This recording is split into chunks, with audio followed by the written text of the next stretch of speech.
Welcome to episode 90 of our Sperduti Fitness podcast. I'm your host, Brian. I'm here with my co-host, Beth. Before we jump into today's podcast, Coach Beth's going to take us through a few announcements. Hey, everybody. Welcome back to the podcast. You guys, super excited. The Sperduti Fitness 12-week transformation challenge is open for the next round of enrollment with, you guessed it, a $1,000 cash prize going to our winner. This is the first transformation program to combine fitness and nutrition education. The next transformation challenge starts on January 1st. So head on over to the Sperduti Fitness Facebook page and find that 12-week transformation link, or you can access it through the Sperduti Fitness app or our website, www.sperdutifitness.com, to get yourself enrolled. Grab a friend, grab a sister, grab a brother, grab a group, get yourself enrolled, and let's start your transformation. Awesome. So today what we're going to talk about, especially during the holiday season, is the importance of consistency. And there are a lot of things that go into that. And this is something that Coach Beth and I talk to clients about a lot, is we don't expect you to be perfect. We expect you to be consistent. So some ways that can help you be consistent, not just during the holidays, but year round, is establishing habits, making sure you're actually in a caloric deficit. And we're going to talk about that when it comes to tracking. Metabolism and energy levels, physiological benefits, avoiding yo-yo dieting, building discipline, long-term success, and preventing plateaus. The first one we're going to jump into is establishing habits. So consistency helps in forming healthy habits. You know, when you consistently make positive choices regarding your diet and exercise, these behaviors become ingrained in your daily routine over time. These habits contribute to significantly improving your overall health and weight management. So they say after you do something for 90 days, it becomes a habit. And that's so important because, real quick, I believe when it comes to weight loss and it comes to exercise and it comes to tracking your food, I always say there's three different phases. There's the, I don't really want to do this, but my trainer told me to do it. It's really annoying and I hate it. And then there's the, well, I'm seeing results because I have been consistent with tracking and doing my exercising, but it's still super annoying to track all the food I'm eating. And then you get to a point to where you're like, oh, I get it. I lose weight and change my body count by managing what I'm eating. Yeah, this isn't bad at all.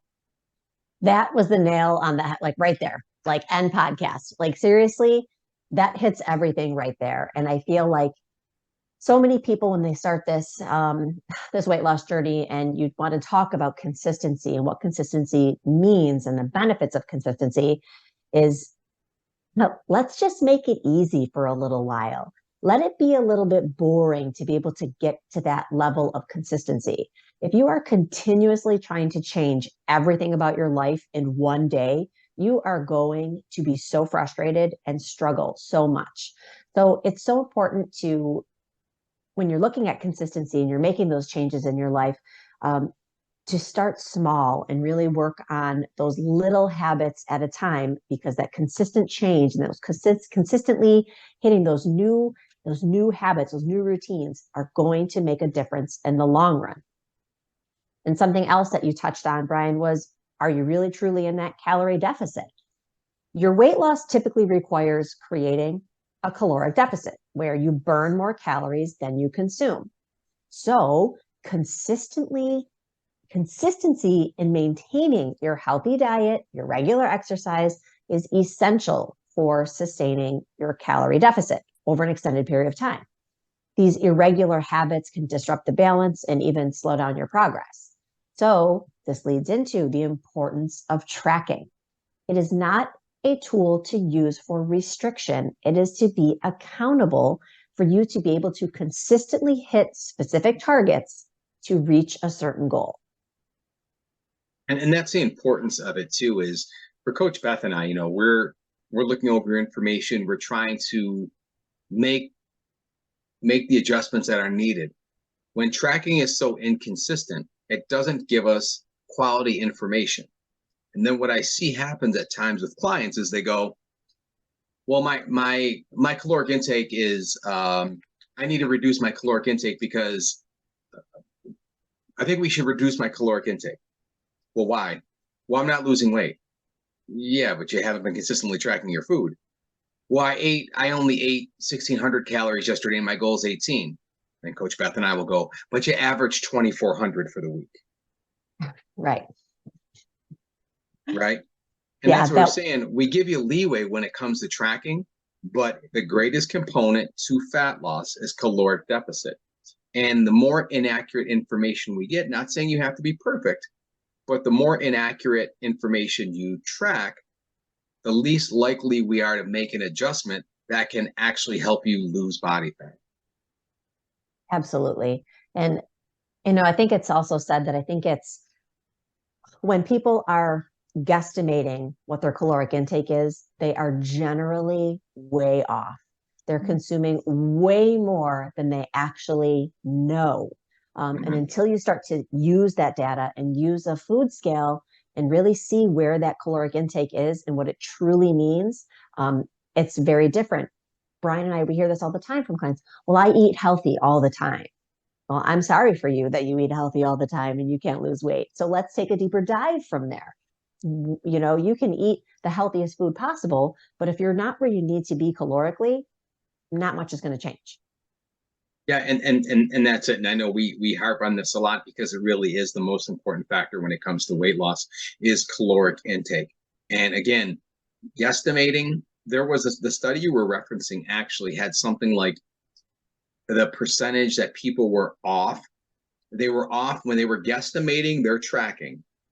They were off by 40 to 60. They were 40 to 60% higher than what they actually thought they were consuming. And that was wild. But it makes sense because I think when people don't have consistency with tracking and it's not accurate, then you're not tracking the couple bites you had of this. You're not tracking the M&Ms, the handful of M&Ms. You're not tracking the few drinks that you had. And you think it's just strictly food you ate. And again, and this is another reason, not to be in a soapbox here. This is one of the reasons that, Coach Beth and I are asked often, like, well, why isn't nutrition separate from your training or something like that? And it's like, because it's the most important portion of what we're trying to achieve. Well, I'm trying to gain muscle. Well, we're going to have to make sure you're in a surplus. Well, I'm trying to lose weight. We're going to have to make sure you're in a deficit. Well, I just want to maintain how I look. We're going to have to make sure you're at maintenance. What's going to tell us all that is your caloric intake. So if we don't have that, and it's such a component to every other goal. I mean, a runner, well, I want to run farther. Oh, we have to make sure you're consuming enough to not to decrease lean muscle mass while you're running. You have to have enough energy to run that long distance. Exactly.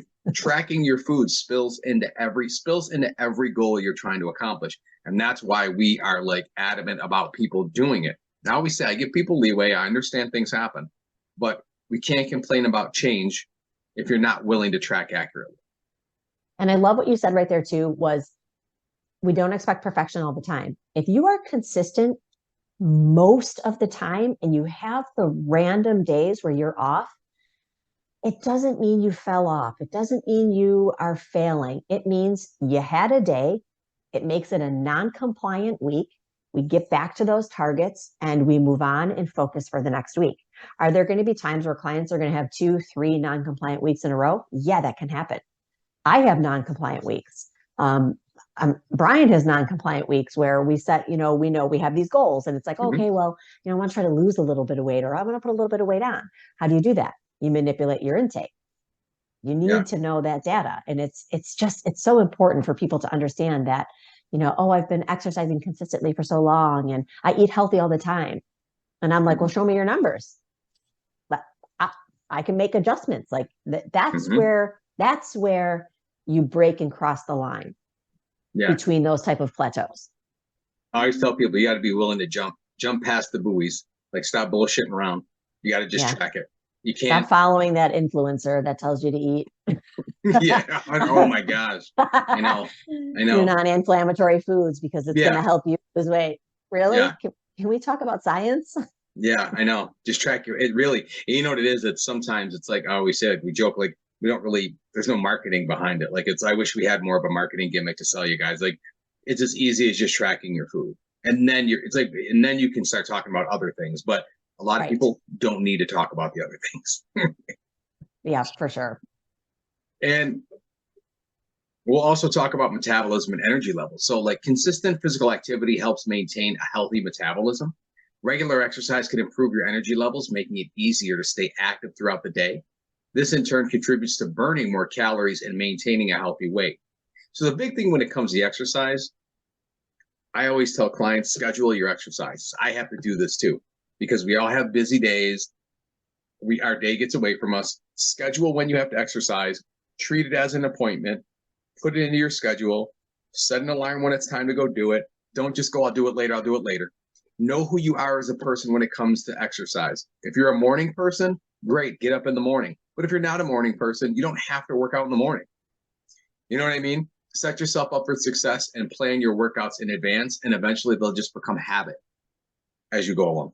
I love this topic too, because as parents ourselves, it falls on us to teach our children that even though we are parents, our time and our health is also valuable. So it is important for our kids to know, or our family members, our spouses, our partners, that our health is important. This is on my calendar. So it may impact those of people around your house. And for some people, they can really struggle with that and feel a little bit of guilt, where, mom or dad wasn't there to, I don't know, put peanut butter and jellies together for somebody, like, guess what? Your kid's going to figure it out. They'll figure it out. Teach your kids that your time and your health is important, because then they will have that mentality for themselves as they grow into adults also. In your exercise, you can incorporate your kids and your family into it. I feel like sometimes people tend to think like, oh, I have to go work out for an hour and a half and I don't have that kind of time. It does not have to be that way. That also brings us into the psychological benefits then of consistency and the importance of it. Consistency provides psychological benefits by fostering that sense of accomplishment and control. When you stick to your weight loss plan, you're more likely to experience positive emotions, which can motivate you to continue making healthy choices. You feel good when you work out. When you accomplish, I've never seen anybody finish a workout and go, should have did that. Never, ever. You'll have that face walking into that exercise. You're like, I don't want to do this. I'm doing something. You get done with it. Those hormones are up. You're feeling amazing. You feel great. You're so proud of yourself for getting it done. It's so important to make sure that you are taking care of your mental health in that way too. Yeah. And another topic is avoiding yo-yo dieting. So inconsistent efforts may lead to yo-yo dieting, where individuals experience a cycle of losing and gaining weight. This pattern can be harmful to your body and may negatively impact your metabolism. Consistency helps break this cycle in promoting sustained and gradual weight loss. And this is very big, because when you are inconsistent with your tracking, you will not see a loss, and you will see fluctuations on the scale because you're not consistent. And it does lead to a bit of discouragement when it comes to weight loss. But the way to fix that is to be more consistent with your tracking. Consistent. That's one thing I do love for my clients to see, though, is when they do fluctuate, I want them to see why their weight is fluctuating. And I'll make them take their deep dive.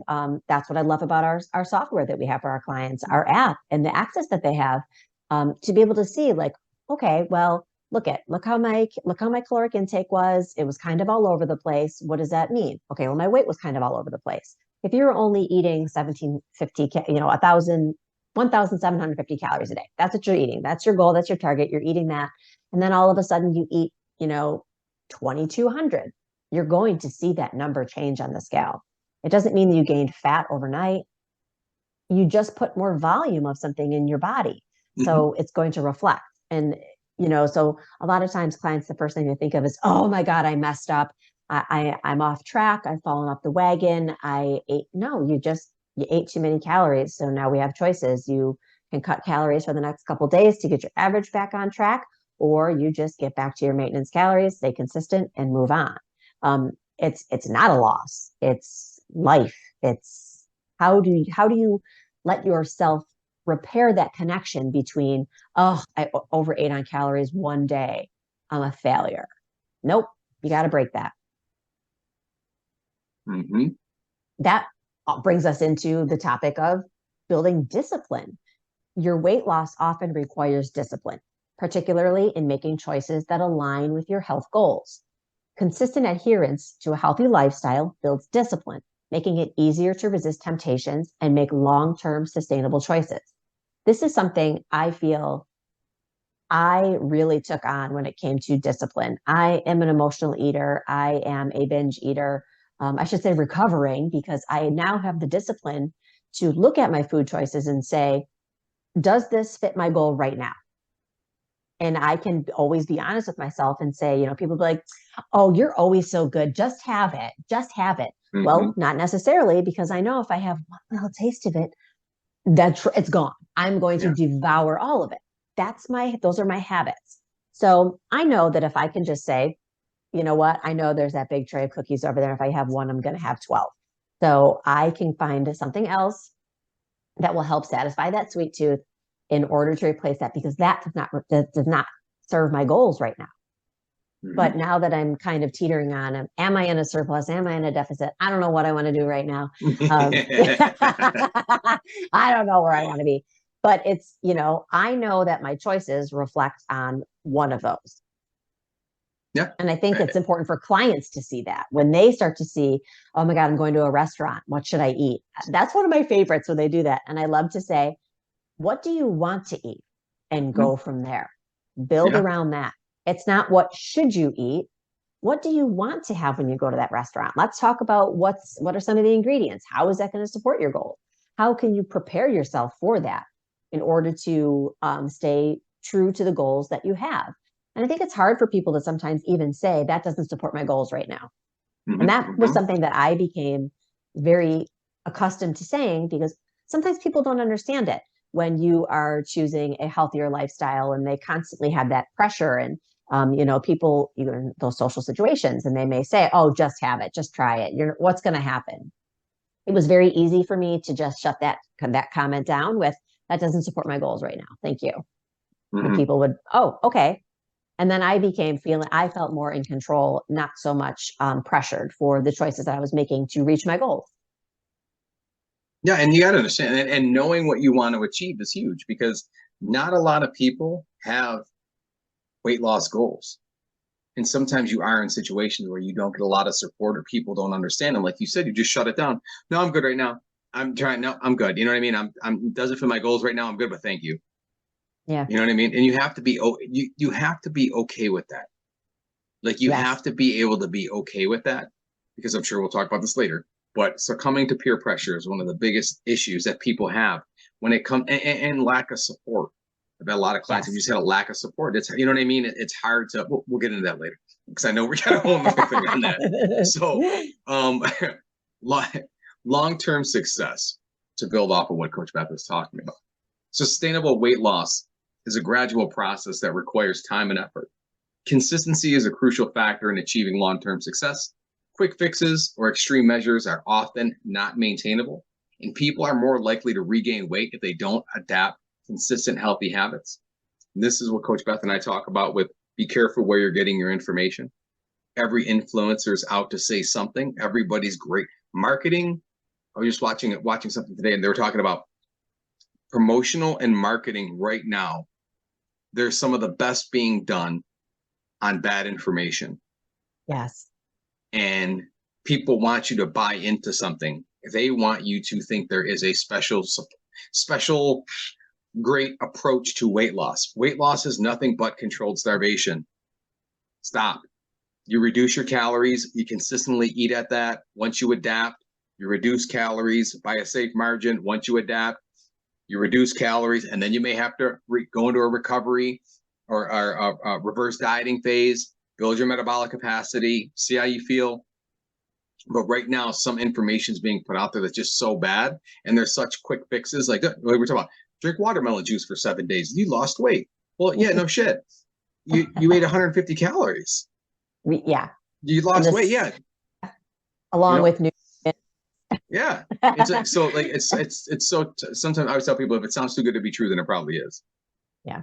And always too, there's no context to a lot of this stuff as well. So you're hearing things that they may say, don't eat broccoli. And you're like, it makes you gain weight. Well, I don't eat broccoli. Well, why? No, what are you talking about? Who said that? And why would they even say that? Where's the science behind that? Yeah, what are they even saying? But it's bad because people don't have time to I understand all that, but like you're going to hear, especially in the new year coming up, you're going to hear a lot of quick fixes and a lot of extreme measures. And weight loss isn't graded by how restrictive and outlandish the approach is. And that's one thing, and soapbox moment. Like when I competed and people were like, what are your carbs at? I'm like, oh, they were like a 200 at the time. I'm like, really?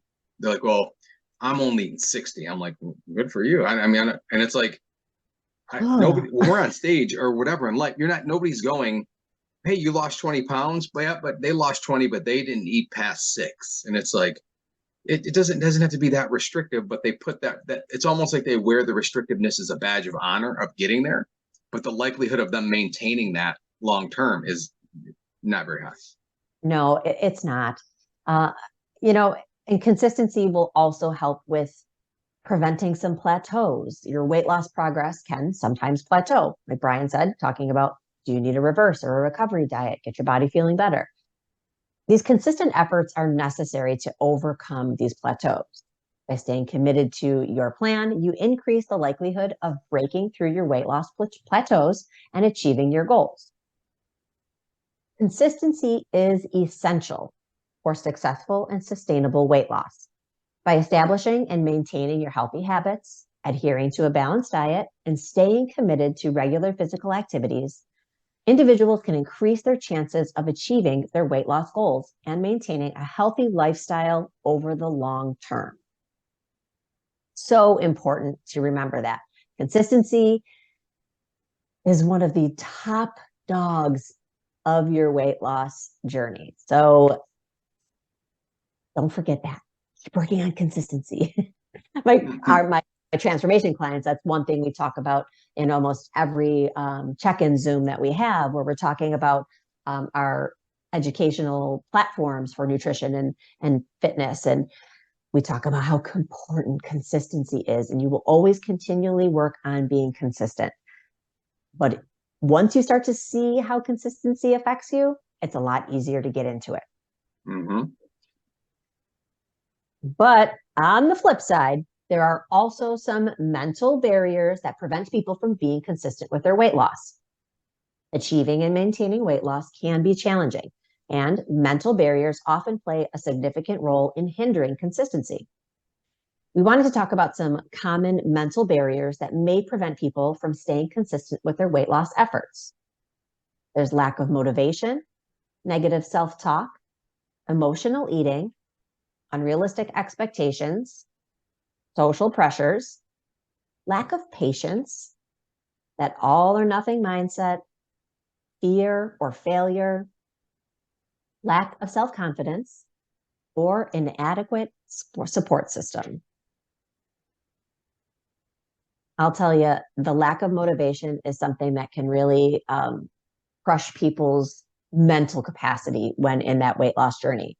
Your motivation is crucial for consistent weight loss. So when individuals are lacking a clear and compelling reason to lose weight, they may struggle to stay committed to their goals. Finding their personal motivations, such as improved health, increased energy, or enhanced self-esteem. This can help overcome this type of barrier. Something that we do in the challenge, actually, and I do with all of my clients, is have them check in with their why. That's something that they tend to forget about because they start getting consistent, and then they start, focusing in on certain areas where they're like, well, the scale's not doing this. And I'm like, hold on, let's step back and let's talk about the why. Why are we doing this again? Are you looking to be a certain number on the scale, or are you looking for your body to do a certain thing for you? Mm-hmm. And they'll be like, oh yeah.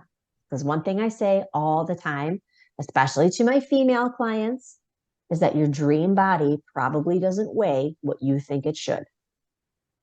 I say that probably 400 million times a week because it's very, very true.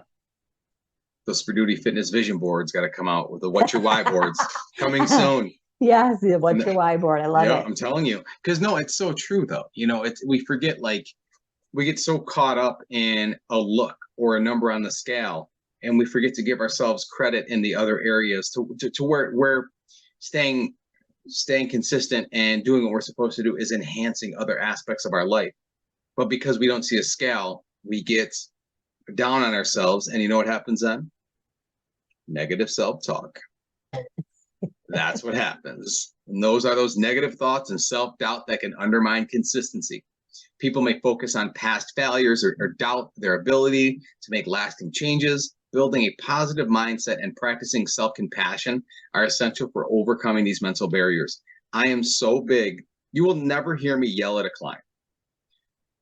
You may hear me talk stern to a client, but you will never hear me yell at a client. And I talk to clients about self-doubt and beating themselves up with negative talk. Okay. Mm-hmm. I always tell them it's not the end of the world. Brush your shoulders off and keep going. Shit happens. Don't worry about it. Yeah. Right.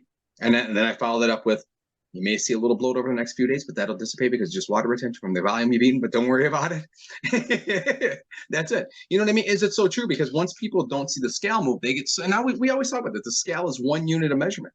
That's it. And really, we would love for people to be able to step on the scale and just shoot us the number without them even seeing it. We just want it to match up calorie intake. Like, that'd be great. It truly would. But, it's funny that you mentioned that, you say that with the water retention, because my boys are wrestlers, so they have to be at their weight for their weight classes right now. And I'll tell you, my boys would probably love to come on the podcast to talk about what it's like to live with their nutrition coach mom to help maintain weight. One's already there. One has a little bit to go. And, it's that conversation. And I'm like, buddy, don't stress about that number on the scale. Just get up. You're going to get on the scale. Let's check your numbers. Don't worry. That was water retention. You had something salty yesterday, but that's literally it. When you know that, it's so much easier to understand it. And this can even lead into, for some clients, when they're having these negative talks and these negative thoughts, may even lead into some emotional eating due to these type of feelings. Emotional factors such as stress, sadness, or boredom can lead to emotional eating. Using food as a coping mechanism can derail your weight loss efforts.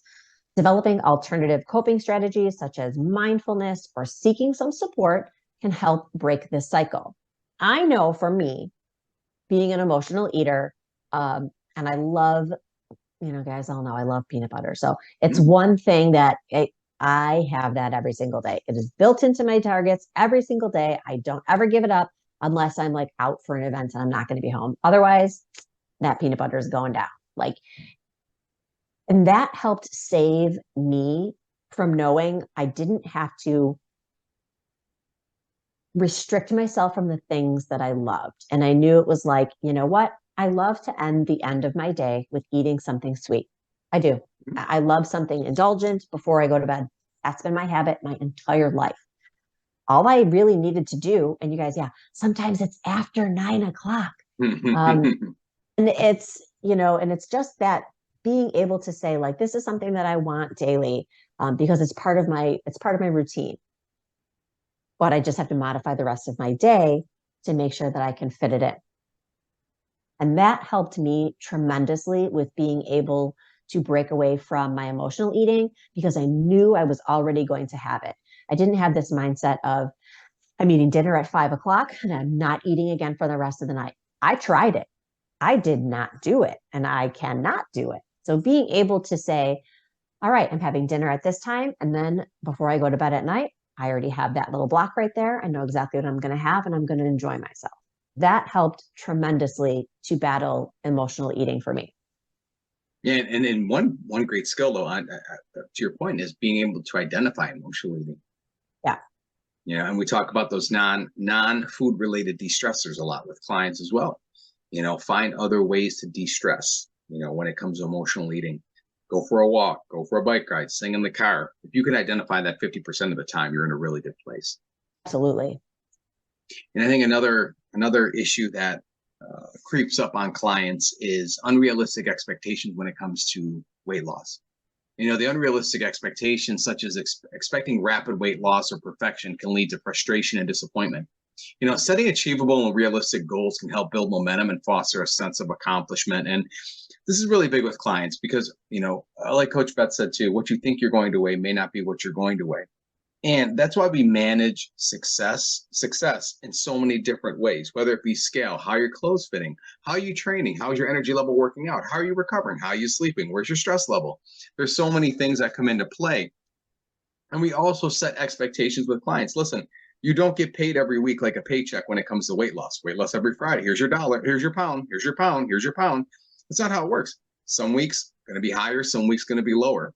So it's managing expectations with clients and setting realistic goals. Small goals equal big goals. And that's a big thing that we like to do with clients when it comes to weight loss. And I think sometimes that's hard for people to understand when they do decide to start their weight loss journey and they're working with a nutrition coach or a personal trainer and they're expecting that paycheck every Friday. Like you hit that right, nail on the head right there. Because that's not how it always works. Where we want to teach, what is it really going to look like for you? What does it really look like to be able to be in, through this weight loss journey? That's why we are so pressing on having your data and having those numbers and getting that information to us, because we want to teach you, our clients, how to use that data for themselves so that when they are ready to walk away from us, they have those same strategies, so they can move on without those unrealistic expectations of what it's supposed to be like. And on top of that, you're going to come across some social pressures, which may make it difficult to stay consistent. Your external pressures, whether from society standards, social circles, it can create some stress and negatively impact your consistency. Building a supportive network or seeking professional guidance can help individuals navigate these type of pressures.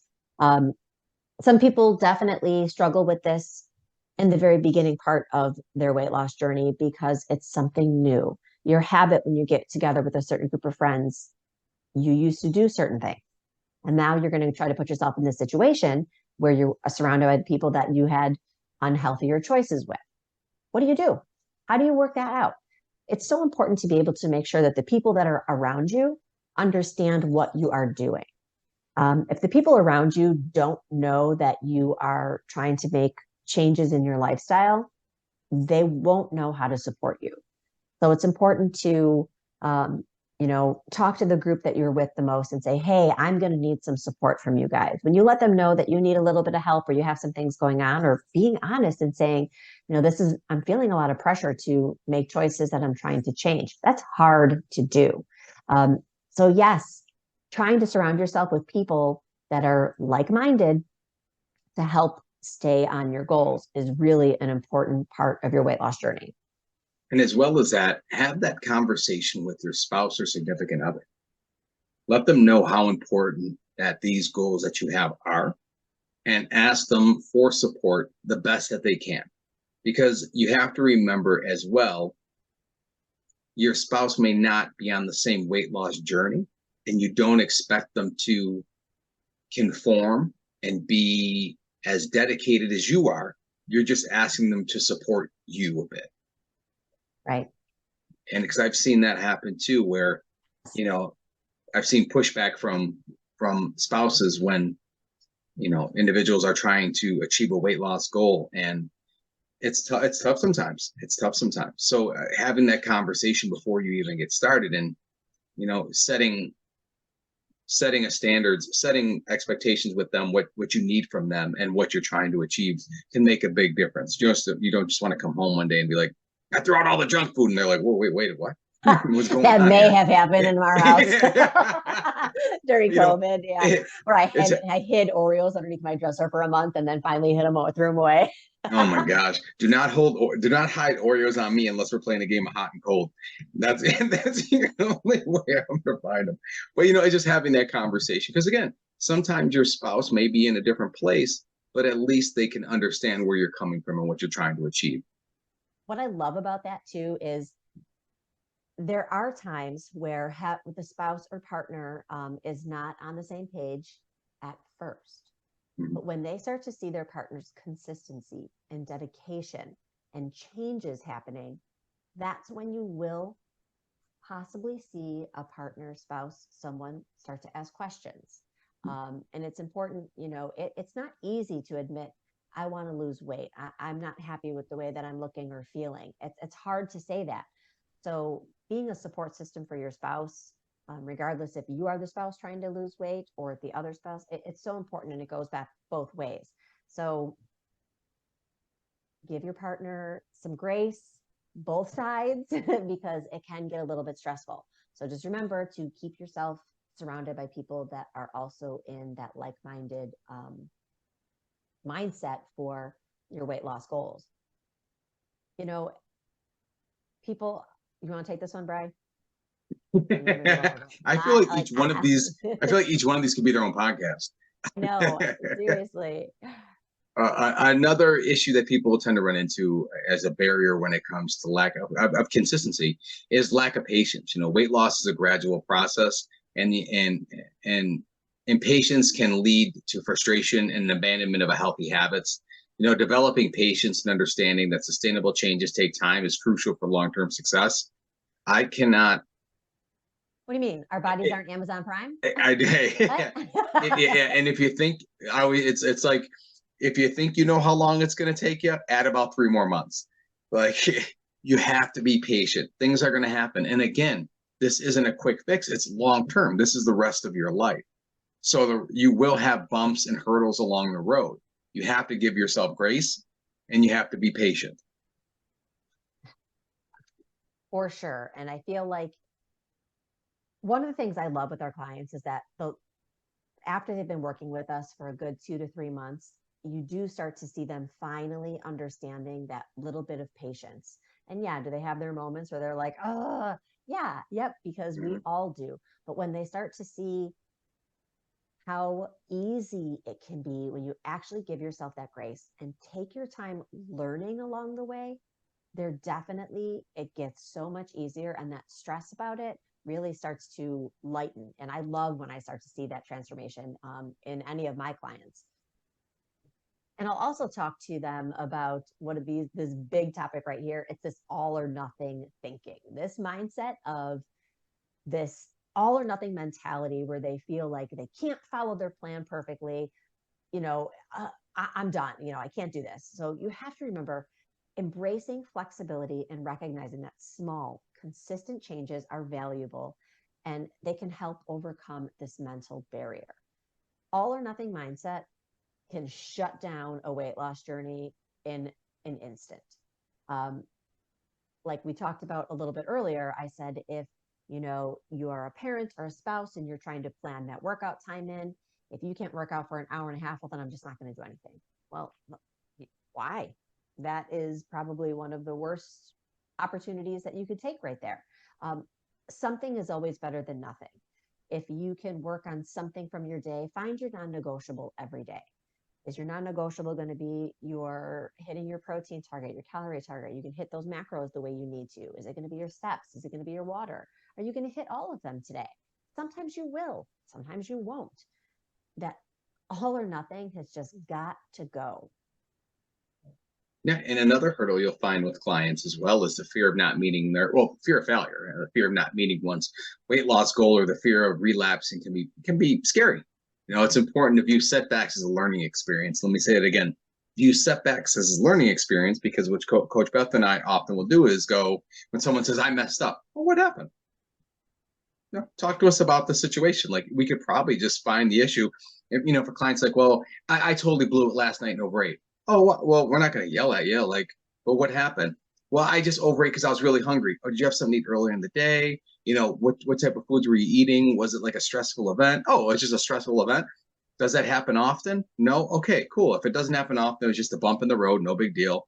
Oh, whatever is super stressful on that day, oh, we'll help you make some adjustments to help you deal with the stress a bit. No big deal. So when you can build a mindset that you don't beat yourself up over it, you look back and you can reflect on what happened and you could build from it. That's a great mindset to have when trying to lose weight. Absolutely. And something that kind of piggybacks right off of that is that lack of self-confidence. Your low self-confidence can undermine your consistency. Building that self-confidence through small, achievable goals and celebrating your successes, no matter how small, can contribute to a positive self-image and increase your motivation. Yeah, and the last one is an inadequate support system, like Coach Beth and I talked about. The lack of support from family, friends, or professionals can make it difficult to stay consistent. Surround yourself with a supportive network and seeking guidance when needed can enhance the chances of success. Basically, if you need us, shoot us a message, right? We can definitely help be your support system and guide you along the way. We're always there if you guys need us. Well, that's why we have the Sperduti Fitness virtual training groups, our Mm-hmm. private groups for our clients. And a few extras. So if you wanted to see a little bit of what we're about, you can find us on Facebook. It's the Sperduti Fitness. What's the name of that one? Coaching community. I have the coaching community. Yeah. Yes. And then I have a private group for my 12-week challengers, because we want you guys to be able to have a place where you can go to ask questions, follow other people's journeys, and pick up some tips and tricks for your own weight loss journeys. That's what we want to teach everybody. And hopefully you guys pulled some tips from what Coach Beth and I were going over today. And, if you guys want to get a hold of us at all to talk about anything, feel free to contact Coach Beth at beth@sperdutifitness.com or me, Brian, at sperdutifitness.com. And again, we're always here. If you're a client, not a client, you just need some support, reassurance, and assessment, feel free to join our Sperduti Fitness virtual coaching community on Facebook. It's a private group. We share a lot of information, a lot of encouragement, a lot of recipes, a lot of fun stuff on there as well. We want to just build a community with a strong support system that helps everybody reach their goals and supports them in reaching their goals as well. And on that note, we will catch you guys next podcast. Have a good one.